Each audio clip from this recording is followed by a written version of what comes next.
Hi all, welcome to Entri banking Malayalam YouTube channel. ഞാൻ വൈശാഖ് മാധവൻ. അപ്പോൾ നമ്മളുടെ IBPS RRB എക്സാമിൻ്റെ നോട്ടിഫിക്കേഷൻ ഓൾറെഡി വന്ന കാര്യം എല്ലാവരും അറിഞ്ഞിട്ടുണ്ട് അല്ലേ? IBPS ഓൾറെഡി കലണ്ടറൊക്കെ റിലീസ് ചെയ്തിരുന്നു. അപ്പോൾ നിങ്ങൾ അറിഞ്ഞു കാണും, ഈ കൊല്ലം അതായത് 2024 ഒരുപാട് റിട്ടയർമെൻറ്റ്സ് ഒക്കെ നടക്കുന്ന കൊല്ലമാണെന്നും കേട്ട് കാണും. ബാങ്കുകളിൽ വേക്കൻസീസിൻ്റെ എണ്ണം കുറച്ച് കൂടിയിട്ടുണ്ടെന്നും കേട്ടിട്ടുണ്ട്. അപ്പോൾ സാറൊക്കെ വന്ന് എപ്പോഴും പറയാറുണ്ട് ഈ കൊല്ലം ഒരുപാട് വേക്കൻസി വിളിക്കുമെന്ന്.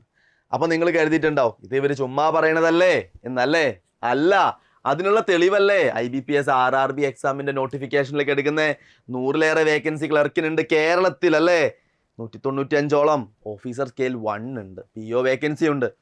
അപ്പം അത്രയ്ക്കധികം വേക്കൻസി കേരളത്തിൽ മാത്രമാണ്. ഒരു ബാങ്കേ ഉള്ളൂ കേരളത്തിൽ, കേരള ഗ്രാമീൺ ബാങ്ക് അല്ലേ? അവിടെ അത്ര വേക്കൻസി റിപ്പോർട്ട് ചെയ്തിട്ടുണ്ട്. അപ്പം ഇനി ആരാ വരാൻ പോകുന്നത് പിന്നാലെ? IBPS ക്ലർക്ക് വരില്ലേ?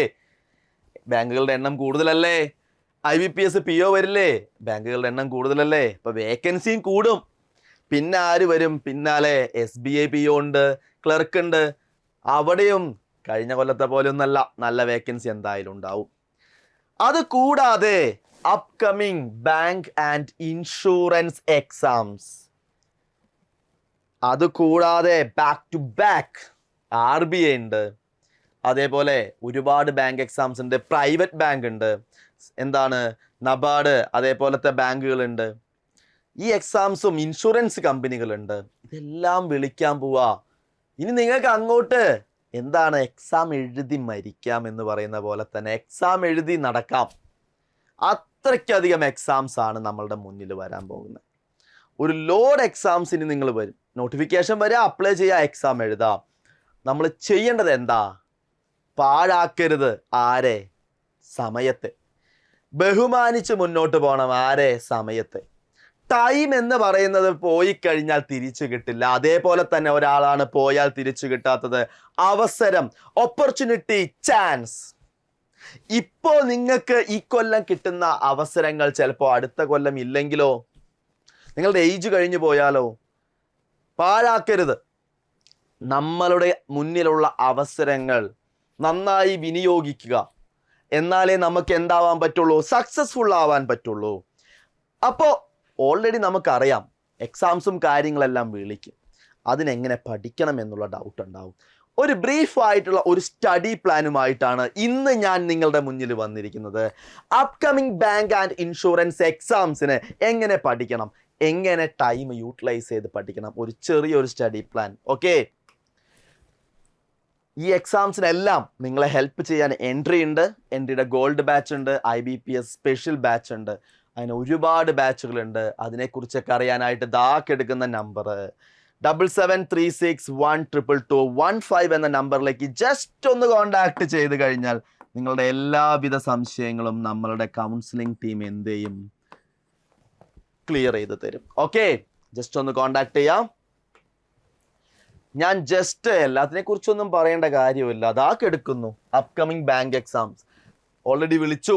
IBPS RRB PO clerk, IBPS clerk, IBPS PO, IBPS SO, SBI PO, SBI clerk, SBI apprenticeship, SIDBI recruitment, bank of India recruitment, bank of Baroda SO, ECGC, RBI assistant, RBI grade B, IDB executive, IDBI SO, IDB assistant manager recruitment. കുറച്ചായിട്ടുള്ളൂ, ഇനിയുണ്ട്. Upcoming insurance, united India insurance, life insurance തുടങ്ങി കിടക്കുന്ന insurance കമ്പനികൾക്കൊക്കെ ആവശ്യമുണ്ട്. കൊല്ലം ആവശ്യമുണ്ടെങ്കിൽ അവർ എന്ത് ചെയ്യും? Notification recruitment നടത്തും. നമ്മളല്ലേ ആവശ്യമുള്ളത്? എഴുതിക്കോ എക്സാം, എന്തായാലും ജോലി കിട്ടും അല്ലേ?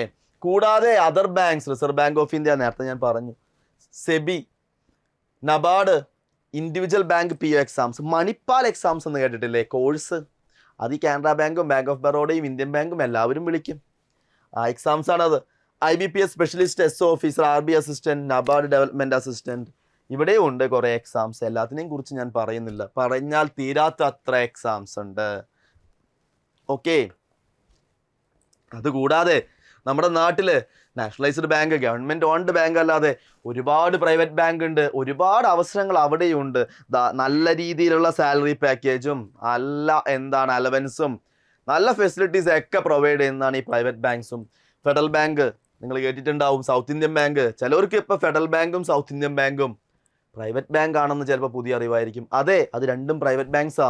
Karnataka bank, HDFC, ICICI, axis നിങ്ങളൊക്കെ കേട്ടിട്ടുള്ള ബാങ്കുകളാ. Kotak Mahindra bank, yes bank, IndusInd, RBL, Karur Vysya bank important ആയിട്ടുള്ള കുറച്ച് പ്രൈവറ്റ് ബാങ്കാണ്. ഇത് കൂടാതെ സ്മോൾ ഫിനാൻസ് ബാങ്കുകൾ, അങ്ങനെ ഒരുപാട് ബാങ്കുകൾ നമ്മുടെ നാട്ടിൽ റിക്രൂട്ട്മെന്റ് നടത്തുന്നുണ്ട്. അപ്പം ഇത്രയ്ക്കും ഞാൻ വളരെ കുറച്ച് കാര്യങ്ങൾ എടുത്തോളൂ. പറഞ്ഞു കഴിഞ്ഞപ്പോൾ തന്നെ എനിക്ക് വയ്യാണ്ടായി. അപ്പോൾ നിങ്ങൾ അതിനേക്ക് നിങ്ങളുടെ ആ ഒരു എക്സൈറ്റ്മെൻ്റ് ആണ് കേട്ടോ എനിക്ക്. കാരണം ഇത്രയ്ക്കധികം വേക്കൻസീസ് ഈ കൊല്ലുണ്ടെന്നുള്ള എക്സൈറ്റ്മെൻറ്റ്. അപ്പോൾ നിങ്ങൾക്കും കേട്ടപ്പോൾ വയ്യാണ്ടായില്ലേ? അപ്പം ആ വയ്യായിക എന്താക്കി മാറ്റണം? ഊർജമാക്കി മാറ്റണം, മോട്ടിവേഷനാക്കി മാറ്റണം. കാരണം എന്താ?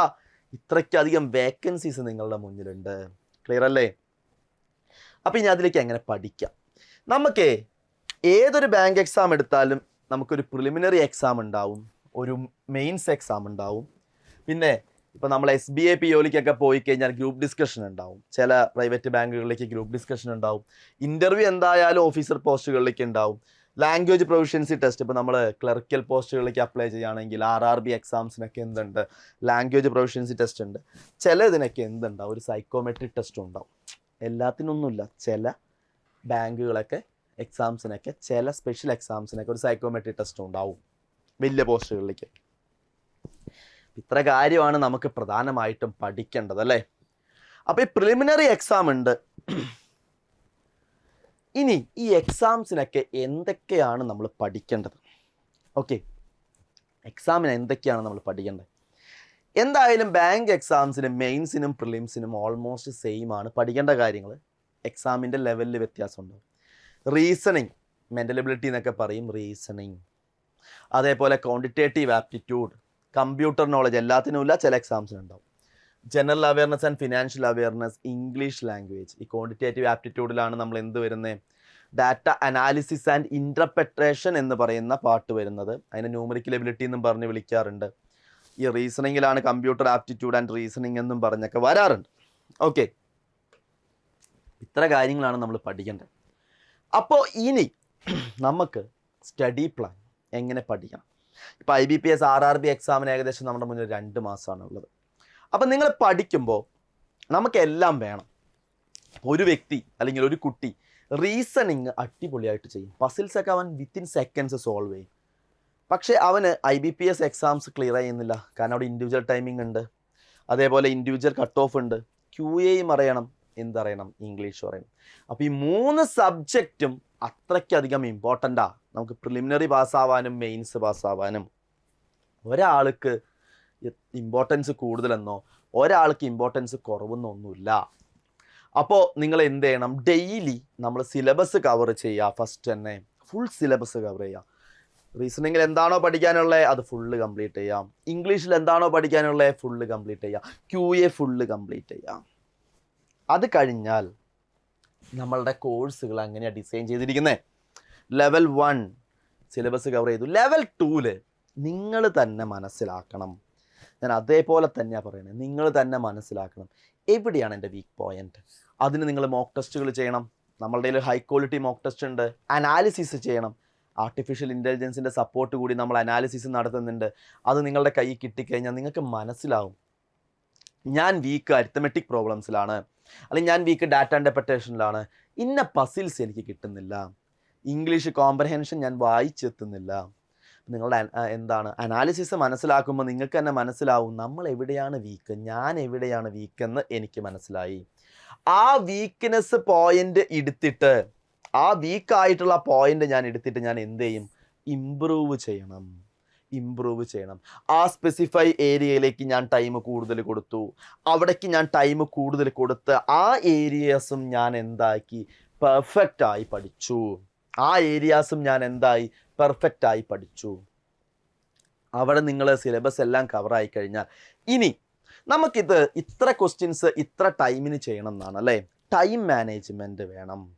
ടൈം മാനേജ്മെൻറ്റ് ഇനി നിങ്ങൾ ചെയ്യേണ്ടത് 10 ക്വസ്റ്റ്യൻ എടുക്കുക, ഒരു 5 മിനിറ്റ് സമയം കൊടുക്കുക, ചെയ്ത് തീർക്കാൻ പറ്റുമോ നോക്കുക. ആദ്യം ഡിഫിക്കൽട്ടായിരിക്കും, വീണ്ടും വീണ്ടും നമ്മൾ പ്രാക്ടീസ് ചെയ്യുക ടൈം വെച്ച്. അതല്ലാതെ ഒരു ക്വസ്റ്റ്യൻ പേപ്പർ നിങ്ങൾ എടുത്തു, 80 ക്വസ്റ്റ്യൻ ഉണ്ട് IBPS RRB PO exam, 80 question ഞാൻ ചെയ്തു, എനിക്ക് ഫുൾ മാർക്കാ, ഞാൻ ചോദിച്ചു. അപ്പോൾ ആ ആളുടെ അടുത്ത് ഞാൻ ചോദിച്ചു, എത്ര സമയം കൊണ്ടാണ് ചെയ്തേ? ഒരു 2.5 മണിക്കൂർ എടുത്തു. കാര്യമുണ്ടോ? സത്യമാണ്. ആ കുട്ടി 2.5 മണിക്കൂർ കൊണ്ട് 80 ക്വസ്റ്റ്യനും എക്സാക്റ്റ് കറക്റ്റായിട്ട് ചെയ്തു. നമ്മളുടെ മുന്നിൽ 80 ക്വസ്റ്റ്യൻ ചെയ്യാനായിട്ടുള്ളത് 45 മിനിറ്റാണ്. 45 മിനിറ്റാണ്, 1 മണിക്കൂറില്ല. അപ്പോൾ ഈ 45 മിനിറ്റ് കൊണ്ട് നമ്മൾ 80 ക്വസ്റ്റ്യൻ ചെയ്യണം. ആ രീതിയിൽ നമ്മൾ പ്രാക്ടീസ് ചെയ്യണം. 2.5 മണിക്കൂർ കൊണ്ടാണ് ആദ്യം ചെയ്തെങ്കിൽ വീണ്ടും ചെയ്യുക, അടുത്ത വട്ടം കുറച്ച് കുറവ് വരും. വീണ്ടും ചെയ്ത് 45 മിനിറ്റ് കൊണ്ട് ആ ക്വസ്റ്റ്യൻ ചെയ്യണം എന്നുള്ള ലെവലിൽ നിങ്ങൾ എത്തണം. ആ രീതിയിൽ നമ്മൾ എന്ത് ചെയ്യണം? പ്രാക്ടീസ് ചെയ്യണം. ഏതൊക്കെ ഇംഗ്ലീഷ് ആയാലും റീസണിങ് ആയാലും QA ആയാലും ആ രീതിയിൽ നമ്മൾ പ്രാക്ടീസ് ചെയ്ത് പോകണം. അതിന് നിങ്ങൾ ഡെയിലി തന്നെ പ്രാക്ടീസ് ചെയ്യാം. ഓക്കെ, നിങ്ങൾ ആദ്യം അപ്പോൾ ഇത് പ്രാക്ടീസ് ചെയ്തു, ആ സമയം മാറ്റി വെച്ചു. ഇനി നമ്മൾ എന്ത് ചെയ്യണം? മിനിമം ഡെയിലി ഒരു മോക്ക് ടെസ്റ്റ് എങ്കിലും ചെയ്യണം. ഇമ്പോർട്ടൻ്റ് ആയിട്ടുള്ള കാര്യമാണ്. ഡെയിലി നമ്മൾ എന്ത് ചെയ്യണം? ഒരു മോക്ക് ടെസ്റ്റ് എങ്കിലും എന്ത് ചെയ്യാം? പ്രിലിംസിൻ്റെ ചെയ്യാം. ഒരു മോക്ക് ടെസ്റ്റ് എങ്കിലും പ്രിലിംസ് ചെയ്യാം. വെറുതെ മക്കളെ നിങ്ങൾ മോക്ക് ടെസ്റ്റ് ചെയ്തു, ഓക്കെ, എത്ര സമയം? 1 മണിക്കൂർ കൊണ്ട് ഞാൻ IBPS POൻ്റെ മോക്ക് ടെസ്റ്റ് ചെയ്തു, 100 ക്വസ്റ്റ്യൻ ചെയ്തു, എനിക്ക് 40 മാർക്ക് കിട്ടി. സിസ്റ്റം അല്ലെങ്കിൽ ഫോൺ ഓഫ് ചെയ്ത് മാറിയിരിക്കല്ല ചെയ്യണ്ടേ. ആ 100 ക്വസ്റ്റ്യനും വീണ്ടും ആ 100 ക്വസ്റ്റ്യനിലൂടെ പോകണം, അനലൈസ് ചെയ്യണം. എവിടെയാണ് മാർക്ക് പോയത്? എത്ര സമയം നിങ്ങൾ ആ ക്വസ്റ്റ്യനിൽ ഇരുന്നു? ഓക്കെ, ആവറേജ് എത്ര സമയം നിങ്ങൾ വേസ്റ്റ് ആക്കി? ഈ കാര്യങ്ങളെല്ലാം നിങ്ങൾ എന്ത് ചെയ്യണം? അനലൈസ് ചെയ്ത് പഠിക്കണം. അങ്ങനെയാണെങ്കിൽ ഒരു ദിവസം നിങ്ങൾ ആ മോക്ക് ടെസ്റ്റിൽ 100 ക്വസ്റ്റ്യനിലൂടെ പോയി. അങ്ങനെ ഒരാഴ്ച ചെയ്യുകയാണെങ്കിൽ നിങ്ങൾ എത്ര ക്വസ്റ്റ്യൻ ചെയ്തു? 700 ക്വസ്റ്റ്യനിലൂടെ പോയി. ഒരു മാസം നിങ്ങളപ്പോൾ എത്ര ക്വസ്റ്റ്യനിൽ പോയി? ഏകദേശം 3000-ഓളം ക്വസ്റ്റ്യൻസ് നിങ്ങൾ കണ്ടു. ക്ലിയർ അല്ലേ? അതേപോലെ നമുക്ക് പ്രിലിംസിൻ്റെയും മെയിൻസിൻ്റെയും പഠിപ്പ് ഒരുമിച്ച് കൊണ്ടുപോകണം. കാരണം അവസാനത്തേക്ക് നമുക്ക് സമയം കിട്ടില്ല. ഇപ്പോൾ IBPS RRB ആണെങ്കിൽ ഓഗസ്റ്റിൽ നിങ്ങൾക്ക് പ്രിലിമിനറി എക്സാം നടന്നു, സെപ്റ്റംബറിൽ നമുക്ക് മെയിൻസ് നടക്കുമെന്നാണ് പറയുന്നത്. പ്രിലിംസ് കഴിഞ്ഞ് റിസൾട്ട് വന്ന് ഏകദേശം 2 ആഴ്ച ഗ്യാപ്പ് കൂടി കഴിഞ്ഞാൽ നമുക്ക് മെയിൻസ് എക്സാം ഉണ്ടാവാം. അങ്ങനെയാണെങ്കിൽ 2 ആഴ്ച സമയം കൊണ്ട് നിങ്ങൾക്ക് മെയിൻസിന് പ്രിപ്പയർ ചെയ്യാൻ പറ്റില്ല. പ്രിലിംസിൻ്റെ ടോപ്പിക്സിൽ കുറച്ച് ടഫ്നെസ് ലെവൽ കൂടിയതാണ് മെയിൻസ്. അവിടെ ടൈം മാനേജ്മെൻറ്റിനേക്കാൾ കൂടുതൽ നമുക്ക് എന്താണ്? കുറച്ച് ബുദ്ധിമുട്ടുള്ള ക്വസ്റ്റ്യൻസ് എന്ത് ചെയ്യണം? സോൾവ് ചെയ്തെടുക്കണം. അപ്പോൾ മെയിൻസിന് വേണ്ടി പഠിക്കുമ്പോൾ ഇപ്പം തന്നെ പഠിപ്പ് സൈഡിൽ കൂടെ കൊണ്ടുപോവുക. പ്രിലിംസ് എക്സാമിന് വേണ്ടി നിങ്ങൾ മാറ്റി വയ്ക്കുമ്പോൾ അവിടെ സ്പീഡും കാര്യങ്ങളുമാണ്. മെയിൻസിനും നിങ്ങൾ എന്ത് ചെയ്യുക? ടൈം എടുക്കുക. ആഴ്ചയിൽ ഒരു 2 മോക്ക് ടെസ്റ്റ് എങ്കിലും മെയിൻസിൻ്റെയും ചെയ്ത് ശീലിക്കുക. പ്രിലിംസ് വൺസ് കംപ്ലീറ്റ് ചെയ്യുമ്പോൾ നിങ്ങൾ ഫുൾ കോൺസെൻട്രേഷൻ എന്തിലേക്ക് കൊടുക്കുക? മെയിൻസിലേക്ക് കൊടുക്കുക. അങ്ങനെ ആഴ്ചയിൽ 2 എന്നുള്ളത് എണ്ണം കൂട്ടി കൊടുക്കുക. ഡെയിലി ചെയ്താൽ അത്രയും നല്ലത്. അതിനുള്ള സമയം നമ്മൾ എന്ത് ചെയ്യണം? കണ്ടെത്തണം. ഇനിയുള്ള ദിവസങ്ങൾ അപ്പോൾ നിങ്ങൾ ചോദിക്കും, ഇത്ര സമയം? മെയിൻസിൻ്റെ മോക്ക് ടെസ്റ്റിന് ഏകദേശം 2-2.5 മണിക്കൂറൊക്കെ എടുക്കും. അതുകൊണ്ടാണ് ഞാൻ ആഴ്ചയിൽ 2 എന്ന് പറഞ്ഞത്. മാക്സിമം എത്ര വേണമെങ്കിലും ചെയ്താൽ അത്രയ്ക്കും നല്ലതാണ്, നിങ്ങളുടെ ടൈം അവൈലബിലിറ്റി അനുസരിച്ച്. കുറച്ചൊക്കെ കഴിഞ്ഞു കഴിഞ്ഞാൽ ഒരു കാര്യം ഞാൻ ഇമ്പോർട്ടൻ്റ് ആയിട്ടുള്ള ഒരു കാര്യം പറയാൻ മറന്നു, ആക്യുറസി. ടൈം മാനേജ്മെൻറ്റിൻ്റെ ഒപ്പം ആക്യുറസി. 100 ക്വസ്റ്റ്യൻ നിങ്ങൾ 1 മണിക്കൂർ കൊണ്ട് ചെയ്തു, പക്ഷേ ആ 100 ക്വസ്റ്റ്യനും തെറ്റാണെങ്കിൽ കാര്യമുണ്ടോ? ഇല്ല. Maximum number of questions less mark വരുന്നത് കുറച്ച് കൊണ്ടുവരണം. കറക്റ്റായിട്ടുള്ള ഉത്തരങ്ങൾ എന്ത് ചെയ്യുക? മാർക്ക് ചെയ്യാൻ പഠിക്കുക. ഓക്കെ, ആ രീതിയിൽ പ്രാക്ടീസ് ചെയ്യാം. അപ്പോൾ നിങ്ങൾ എന്ത് ചെയ്യുക? കുറച്ചങ്ങോട്ട് കഴിയുമ്പോൾ നിങ്ങളുടെ ഈ വീക്ക് പോയിൻ്റൊക്കെ ഇമ്പ്രൂവ് ആവും. നിങ്ങൾക്ക് എല്ലാ കാര്യങ്ങളും മനസ്സിലാവും. ഏത് ക്വസ്റ്റ്യൻ കണ്ടാലും ചെയ്യാൻ പറ്റുന്നുള്ള ലെവലിൽ എത്തിക്കഴിഞ്ഞാൽ നമ്മൾ മോക്ക് ടെസ്റ്റുകളിലേക്ക് മാത്രം കോൺസെൻട്രേറ്റ് ചെയ്യാം. മോക്ക് ടെസ്റ്റുകളിലേക്ക് കോൺസെൻട്രേറ്റ് ചെയ്ത് കഴിഞ്ഞ് കഴിഞ്ഞാൽ മോക്ക് ടെസ്റ്റിൻ്റെ എണ്ണം കൂട്ടാം. അപ്പോൾ നിങ്ങൾ അനാലിസിസ് നടത്തുമ്പോൾ നമുക്ക് വീക്കായിട്ടുള്ള പോയിന്റ് കിട്ടും.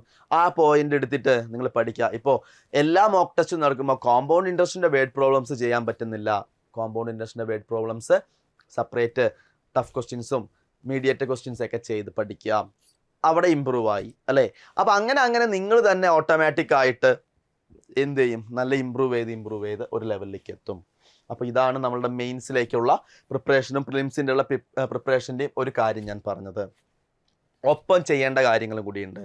നിങ്ങൾക്ക് കമ്പ്യൂട്ടർ നോളേജ് പല എക്സാമുകൾക്കും ഉണ്ടാവും അല്ലേ. കമ്പ്യൂട്ടർ നോളേജ് നിങ്ങൾ വൺസ് നമ്മളുടെ മെറ്റീരിയൽസ് ഒക്കെ യൂസ് ചെയ്ത് ബുക്കുകളൊക്കെ യൂസ് ചെയ്ത് എന്ത് ചെയ്യുക, പഠിച്ചു വെക്കാം. ഇടയ്ക്ക് സമയം കിട്ടുമ്പോൾ ബോറടിക്കുമ്പോൾ നിങ്ങൾ എന്ത് ചെയ്യുക, എടുത്തൊന്ന് റിവൈസ് ചെയ്ത് വിട്ടാൽ മതി. എക്സാമിന് ഒരു 2 ദിവസം മുന്നോ 3 ദിവസം മുന്നോ അതൊന്ന് റിവൈസ് ചെയ്യാം. കമ്പ്യൂട്ടർ അതിൻ്റെ ആവശ്യമുള്ളൂ.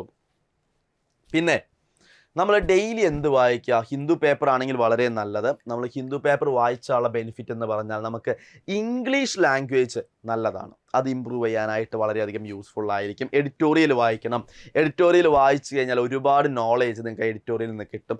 കോംപ്രഹെൻഷനൊക്കെ ടഫായിട്ടുള്ള വേർഡ്സ് അങ്ങനത്തെ കാര്യങ്ങളൊക്കെ നിങ്ങൾക്ക് എന്ത് കിട്ടും, എഡിറ്റോറിയലിൽ നിന്ന് കിട്ടും. അതൊക്കെ നോട്ട് ചെയ്ത് വെക്കാം. പിന്നെ ഹിന്ദു പേപ്പർ വായിക്കേണ്ട പ്രധാനപ്പെട്ട ഇമ്പോർട്ടൻ്റ് ആയിട്ടുള്ള കാര്യം general awareness or financial awareness എന്ന് പറയുന്ന മെജോറിറ്റി മാർക്ക് നമുക്ക് കിട്ടാവുന്ന ഒരു ടോപ്പിക്കാണ്. കാരണം അതിന് ഹൈ മാർക്കാണ് വരുന്നത് അല്ലേ. കാരണം നമുക്ക് അതിൽ എല്ലാ ക്വസ്റ്റ്യനും വേണമെങ്കിൽ അറ്റൻഡ് ചെയ്യാൻ പറ്റും. ജസ്റ്റ് മാർക്ക് ചെയ്ത് പോവാം അല്ലേ, ചെയ്യേണ്ട കാര്യമൊന്നുമില്ല. പക്ഷേ അവിടെ നല്ല ഡീപ്പായിട്ടുള്ള ക്വസ്റ്റ്യൻസ് ചോദിക്കും. അതിന് നിങ്ങൾ എന്ത് ചെയ്യണം, 6 മാസത്തെ എക്സാം നടക്കുന്നതിന് പിന്നിലേക്ക് 6 മാസത്തെയാണ് നമ്മളുടെ അടുത്ത് എന്ത് ചോദിക്കാം, 6 മാസത്തെയാണ് നമ്മളുടെ അടുത്ത് പിന്നിലേക്ക് ചോദിക്കുക സാധാരണ. പക്ഷെ അതിനേക്കാൾ ഇമ്പോർട്ടൻ്റ് ആയിട്ടൊരു 4 മാസത്തെ, അതായത് ഇപ്പോൾ സെപ്റ്റംബറിലാണ് എക്സാം നടക്കണമെങ്കിൽ സെപ്റ്റംബറിന് മുന്നേ ആഗസ്റ്റ്, ജൂൺ, ജൂലൈ അല്ലേ, മെയ്. അപ്പോൾ ഈ 4 മാസം മെയ്, ജൂൺ, ജൂലൈ, ആഗസ്റ്റ്, അപ്പോൾ ഈ 4 മാസത്തെയാണ് ഇമ്പോർട്ടൻ്റ് ആയിട്ട് ചോദിക്കുക. അപ്പോൾ അതെന്തായാലും പഠിക്കണം. അത് ഡെയിലി തന്നെ പഠിച്ചു പോകണം. അപ്പോൾ എക്സാം അന്നാണെന്നുണ്ടെങ്കിൽ ഈ മാസത്തെ പഠിക്കണം എന്നല്ല ഞാൻ പറയുന്നത്. കറണ്ട് അഫേഴ്സ് ഡെയിലി നിങ്ങൾ എന്ത് ചെയ്യുക, എഴുതി വെച്ച് പോവുക, ഒരു നോട്ടിൽ എഴുതി വെച്ച് പോവുക. കറണ്ട് അഫേഴ്സ് ഡെയിലി നിങ്ങൾ ഒരു നോട്ടിൽ എഴുതി വെച്ച് പോയി കഴിഞ്ഞാൽ ജസ്റ്റ് നമ്മൾ സ്റ്റഡി പ്ലാനാണ്. അപ്പോൾ ഈ കറണ്ട് അഫേഴ്സ് നമ്മൾ ഡെയിലി ഒരു നോട്ടിൽ എഴുതി വെച്ച് പോയാലുള്ള ബെനിഫിറ്റ് എന്ന് പറഞ്ഞാൽ അത് അന്ന് രാത്രി, അതായത് രാത്രി ഒരു 10 മണിയാകുമ്പോഴാണ് നിങ്ങൾ എഴുതി വെക്കണമെന്ന് കരുതാം. കിടന്നുറങ്ങിക്കോ, എല്ലാം കഴിഞ്ഞ് പിറ്റേ ദിവസം കാലത്തൊന്ന് ജസ്റ്റ് റിവൈസ് ചെയ്യാം. വീക്ക്ലി വൺസ് എന്ത് ചെയ്യുക, റിവൈസ് ചെയ്യാം. അങ്ങനെ റിവൈസ് ചെയ്ത് മന്ത്ലി ആകുമ്പോൾ നിങ്ങളത് എഴുതി വെച്ചത് എന്ത് ചെയ്യുക, വീണ്ടും ഒന്ന് റിവൈസ് ചെയ്യാം. അങ്ങനെ റിവൈസ് ചെയ്ത് പിന്നെ എക്സാമിന് നിങ്ങൾക്ക് അപ്പോൾ എന്ത് ചെയ്യും, ആലോചിക്കുമ്പോൾ ഓപ്ഷൻസ് കാണുമ്പോഴൊക്കെ നമുക്ക് നമ്മളുടെ മൈൻഡിലേക്ക് വരും. അപ്പോൾ നിങ്ങൾ എഴുതി വെച്ച കാര്യങ്ങളൊക്കെ ഒന്ന് കറക്റ്റാണോ അതൊന്ന് റിവൈസ് ചെയ്യാനൊക്കെ എളുപ്പത്തിനായിട്ട് നമ്മൾ എല്ലാ മാസവും എന്ത് ചെയ്യുന്നുണ്ട്, banking current affairs capsule May edition, ഈ മെയ് മാസത്തെ കറണ്ട് അഫയേഴ്സിൻ്റെ ക്യാപ്സ്യൂള് നിങ്ങൾക്ക് എന്ത് ചെയ്യാം, ഡിസ്ക്രിപ്ഷൻ ബോക്സിൽ നിന്നും ഫ്രീ ആയിട്ട് തികച്ചും സൗജന്യമായിട്ട് ഡൗൺലോഡ് ചെയ്തെടുക്കാം. അപ്പോൾ അതും അപ്പോൾ ഇതെല്ലാം ബേസ് ചെയ്ത് നിങ്ങളൊന്ന് വീണ്ടും അതൊരു മാസത്തിൽ ഇതിങ്ങനെ റിവൈസ് ചെയ്ത് പോവുക. അപ്പോൾ ഓട്ടോമാറ്റിക്കായിട്ട് നമ്മളുടെ മൈൻഡിൽ ഫീഡ് ചെയ്യും. കാണാപ്പാടൊന്നും നമുക്ക് പഠിക്കാൻ പറ്റില്ല. പേപ്പർ വായിച്ചു, നമ്മളുടെ അവൈലബിൾ ആയിട്ടുള്ള സോഴ്സിൽ നിന്നൊക്കെ സ്വീകരിച്ച് നമ്മൾ എന്ത് ചെയ്തു, എഴുതി വെച്ച് പോയി. നമ്മളുടെ മന്ത്ലി മാഗസിൻ നിങ്ങൾ വായിച്ചു. ഇനി എക്സാം ആവും ഇതൊക്കെ എടുത്തൊന്ന് റിവൈസ് ചെയ്താൽ മതി. അതിനുള്ള സമയമാണ് നമുക്ക് അപ്പം കിട്ടുള്ളൂ. ഓക്കെ, അപ്പോൾ ഈ രീതിയിൽ നമ്മൾ പഠിച്ചു പോകണം. ഈ രീതിയിൽ പഠിച്ചു പോയി കഴിഞ്ഞാൽ നമുക്ക് എന്ത് ചെയ്യാൻ പറ്റും, വളരെ കോൺഫിഡൻസോട് കൂടി എന്ത് ചെയ്യാം, ധൈര്യമായിട്ട് പോയി നമുക്ക് എക്സാംസ് എഴുതാം. അപ്പോൾ ഞാൻ ഈ പറഞ്ഞ കാര്യങ്ങളൊക്കെ നിങ്ങളുടെ മൈൻഡിൽ ഉണ്ടെന്ന് കരുതുന്നു. അപ്പോൾ നിങ്ങൾക്ക് ചില ദിവസങ്ങളിൽ അർജൻറ്റായിട്ട് ചിലപ്പോൾ ജോലി ചെയ്യുന്ന ആൾക്കാരായിരിക്കാം, നിങ്ങൾക്ക് ഞാൻ ഈ പറഞ്ഞ പോലെയുള്ള സമയം കിട്ടില്ല. സമയം ഉണ്ടാക്കണം. നിങ്ങളതിന് വേണ്ടി സമയം അറേഞ്ച് ചെയ്ത് കിട്ടുന്ന ടൈമിലെല്ലാം എന്ത് ചെയ്യുക, പഠിക്കാം. ഓക്കെ, വെറുതെ ഇരിക്കുന്നവർക്ക് ഇഷ്ടം പോലെ സമയമുണ്ട്. മറ്റുള്ള കുട്ടികളൊക്കെ ചിലപ്പോൾ ജോലി ചെയ്തിട്ടായിരിക്കും പ്രിപ്പറേഷൻ നടത്തുന്നത്. അവരെ അപേക്ഷിച്ച് നിങ്ങൾക്ക് ഇതിന് വേണ്ടി മാത്രം ഇരിക്കുന്ന ആൾക്കാർക്ക് ഒരുപാട് ടൈം കിട്ടുന്നില്ലേ. ആ ടൈമൊക്കെ മാക്സിമം യൂട്ടിലൈസ് ചെയ്ത് പഠിക്കുക. നിങ്ങൾ തന്നെ നിങ്ങൾക്കൊരു ടൈം ടേബിൾ ക്രിയേറ്റ് ചെയ്യാം. നിങ്ങൾ ഫ്രീ ആയിട്ട്, ചിലവർക്ക് രാത്രി ഇരുന്ന് പഠിക്കുന്നതായിരിക്കും സുഖം. കാലത്ത് കുറച്ച് നേരം വൈകിയാണ് എഴുന്നേൽക്കുക, മതി, നിങ്ങൾ രാത്രി ഇരുന്ന് പഠിച്ചു. ചിലവർക്ക് രാത്രി നേരത്തെ കിടന്നുറങ്ങണം, കാലത്തായിരിക്കും അവർ എഴുന്നേറ്റ് പഠിക്കുക, ആയിക്കോട്ടെ. അപ്പോൾ അങ്ങനെയൊക്കെയുള്ള ടൈം നിങ്ങൾ സെറ്റ് ചെയ്ത് ഇത്ര മണിക്കൂർ പഠിക്കുക. മാക്സിമം പഠിച്ചു കഴിഞ്ഞാൽ അത്രയും നല്ലത്. ആ ടൈം മാനേജ്മെൻ്റ് ഒക്കെ സെറ്റ് ചെയ്ത് നിങ്ങൾ തന്നെ ഒരു ടൈം ടേബിൾ ക്രിയേറ്റ് ചെയ്ത് ഞാൻ ഈ പറഞ്ഞ കാര്യങ്ങളെല്ലാം വെച്ച് സെറ്റാക്കി പഠിക്കാം. അങ്ങനെ പഠിച്ചു കഴിഞ്ഞാൽ നമുക്ക് എന്താണ്, ഉറപ്പായിട്ടും നമുക്ക് എന്ത് കിട്ടും, റിസൾട്ട് കിട്ടും. ഓക്കെ, ഞാൻ നേരത്തെ പറഞ്ഞു നിങ്ങളുടെ അടുത്ത് ക്യാപ്സ്യൂൾ ഡിസ്ക്രിപ്ഷനിലുണ്ട്, ഫ്രീ ആയിട്ട് ഡൗൺലോഡ് ചെയ്യാൻ. 2024 ബാങ്ക് എക്സാംസ് മാത്രമല്ല, SSC, അതേപോലെ RRB റെയിൽവേ റിക്രൂട്ട്മെൻറ്റ് ബോർഡാണ്, പിന്നെ നമ്മളുടെ ബാങ്ക് ഇൻഷുറൻസ് മേഖലയിലെ എക്സാംസ്, ഇതിലേക്കെല്ലാം ഒരുപാട് റിക്രൂട്ട്മെൻറ്റുകൾ നടത്തുന്നുണ്ട്. അപ്പോൾ എൻട്രി ഈ 3 എക്സാംസിനും വേണ്ടിയിട്ട് ഒരു central government exam special batch run ചെയ്യുന്നുണ്ട്. അതിലേക്ക് പുതിയ ബാച്ചുകളും തുടങ്ങുന്നുണ്ട്. ഈ ബാച്ചിൻ്റെ പ്രത്യേകത നിങ്ങൾക്ക് ഫുൾ സിലബസ് കവർ ചെയ്ത് തരും. ഞാൻ നേരത്തെ പറഞ്ഞ പോലെ വീക്ക് പോയിന്റ് എല്ലാം കണ്ടുപിടിച്ച് അത് ഇമ്പ്രൂവ് ചെയ്ത് തരും. പിന്നെന്താണ് സ്പീഡ് ഇമ്പ്രൂവ് ചെയ്യാനുള്ള സെക്ഷൻസ് ഉണ്ട്. അതേപോലെ നമുക്ക് ബാങ്ക് എക്സാംസിന് ഇൻ്റർവ്യൂ ഉണ്ട്, അതിനുള്ള കോച്ചിങ് ഉണ്ട്. ടോപ്പ് ക്ലാസ് എഡ്യൂക്കേറ്റേഴ്സിൻ്റെ ക്ലാസ്സുകളാണ് നിങ്ങൾക്ക് അവൈലബിൾ ആയിരിക്കാം. വിഷ്വലൈസേഷൻ ബേസ്ഡ് ക്ലാസ് ആണ്. ഡ്യുവൽ മെൻറ്റർഷിപ്പ് നിങ്ങൾക്ക് അവൈലബിൾ ആയിരിക്കും കേട്ടോ. പിന്നെ ഈ പറയുന്ന കാര്യങ്ങൾ E books, mock test, study cards, A to Z study materials എല്ലാം നിങ്ങൾക്ക് എന്തായിരിക്കും അവൈലബിൾ ആയിരിക്കും ഈ ബാച്ചിനോടനുബന്ധിച്ച്. ഓക്കെ, ഈ ബാച്ചിനെ കുറിച്ച് അറിയാനും ഞാൻ നേരത്തെ പറഞ്ഞ നമ്പറിലേക്ക് ജസ്റ്റ് നിങ്ങൾ കോൺടാക്ട് ചെയ്താൽ മതി. 7736122215 എന്ന നമ്പറിലേക്ക് നിങ്ങൾ എന്ത് ചെയ്താൽ മതി, ജസ്റ്റ് കോൺടാക്ട് ചെയ്താൽ മതി. അപ്പോൾ ഈ ഡീറ്റെയിൽഡ് ആയിട്ടുള്ള സ്റ്റഡി പ്ലാനെ കുറിച്ച് ഞാൻ സംസാരിച്ചു. അപ്പോൾ അതെല്ലാം വീണ്ടും കേട്ട് എങ്ങനെയാണ് പഠിക്കേണ്ടത് എന്നുള്ള കാര്യങ്ങളൊക്കെ മനസ്സിലാക്കി ഇന്ന് തന്നെ പഠിക്കുക. ഒരു കാര്യം മറക്കരുത്, 27-ാം തീയതി, ഈ മാസം 27-ാം തീയതിയാണ് ലാസ്റ്റ് ഡേ. എന്തിൻ്റെ? IBPS RRB എക്സാംസിന് അപ്ലൈ ചെയ്യാനുള്ള ലാസ്റ്റ് ഡേറ്റ്. എത്രയും പെട്ടെന്ന് അപ്ലൈ ചെയ്യുക, സമയം പാഴാക്കാതെ എല്ലാവരും വേഗം തന്നെ ഇരുന്ന് പഠിക്കുക. അപ്പോൾ എല്ലാവർക്കും all the very best. Thank you.